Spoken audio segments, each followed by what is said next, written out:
জলবায়ু পরিবর্তনের কারণে 4 দিন যাবৎ ভারী বৃষ্টিপাতের কারণে ও উজান থেকে নেমে আসা পাহাড়ি ঢলের কারণে নিম্নাঞ্চলগুলো তলিয়ে গেছে। হাওর নদীগুলো ভরাট হয়ে মানুষের বাড়িঘর এবং রাস্তাঘাট তলিয়ে গেছে, যার কারণে নিম্নাঞ্চলের মানুষদের দৈনন্দিন জীবন চলার পথে অনেক সমস্যা দেখা দিচ্ছে।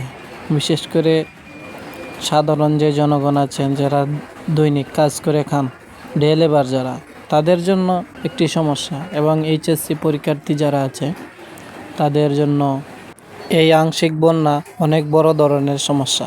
তারা সময় মতো পারছে না যেতে স্কুলে, পরীক্ষার হলে, এমনকি তারা পরীক্ষার হল থেকে বাসায় ফিরতেও অনেক কষ্ট হচ্ছে।